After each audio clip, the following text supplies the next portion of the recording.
Good morning class. आज हम आपके पेपर के अकॉर्डिंग आपका सिलेबस स्टार्ट करते हैं। आपके पेपर में सबसे पहले आता है अपठित गद्यांश, जिसको कहते हैं अनसीन पैसेज।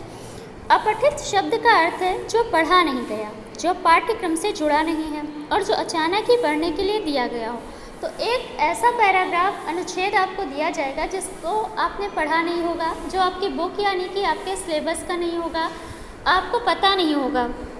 इसमें गद्यांश से जुड़े विभिन्न प्रश्नों के उत्तर देने को कहा जाता है।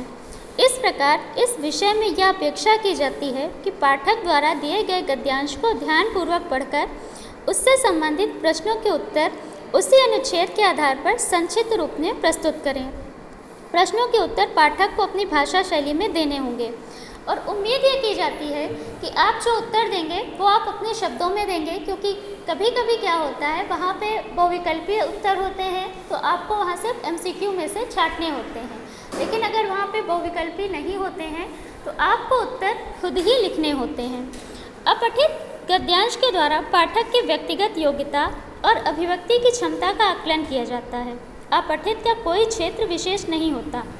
विज्ञान, कला, साहित्य, नागरिक शास्त्र किसी भी विषय के उत्तर देने से मानसिक स्तर बढ़ता है, अभिव्यक्ति क्षमता को बढ़ाता है। तो इनका कोई कोर्स नहीं होता है कि वो सिर्फ आपको किसी एक क्षेत्र की किताब का पाठ देंगे। वो साइंस का भी पाठ हो सकता है, वो SST नागरिक शास्त्र का भी पाठ हो सकता है, वो हिंदी की भी कोई कहानी हो सकती है। वो कहीं से भी एक आर्टिकल लेंगे और आपको देंगे, जिससे आपको क्वेश्चन दिए गए होंगे और उनके आंसर खुद ही फाइंड करके अपने विवेक के आधार पर लिखने होंगे। अपठित गद्यांशों के आंसर लिखते समय हमें कुछ पॉइंट हैं जिनको ध्यान में रखना चाहिए, वो आपको यहाँ बताए गए हैं। अपठित गद्यांश को बहुत ध्यानपूर्वक मन ही मन 2 बार पढ़ना चाहिए। गद्यांश को पढ़ते समय विशेष स्थानों को रेखांकित करना चाहिए। अपठित गद्यांशों के प्रश्नों के उत्तर देते समय भाषा सरल, व्यवहारिक और सहज होनी चाहिए।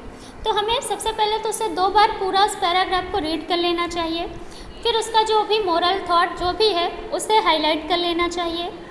उसके बाद भाषा सरल, इतने कठिन शब्द या इंग्लिश के शब्दों का प्रयोग नहीं करना चाहिए कि जो आपके आंसर को और कठिन बना दे।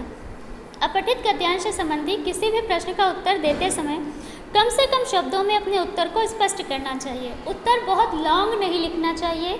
उत्तर जितना पूछा गया है कोशिश करें हमें हमेशा किसी भी प्रश्न का उत्तर उतना ही देना चाहिए जितना हमसे पूछा गया है। शीर्षक लिखते समय संक्षिप्तता का विशेष ध्यान रखना चाहिए। शीर्षक अधिकतर जो गद्यांश वाले क्वेश्चन होते हैं उसका आखिरी क्वेश्चन होता है पाठ का शीर्षक बताइए, यानी कि उस पैराग्राफ के बेस पे बताइए कि इस पाठ का क्या नाम हो सकता है।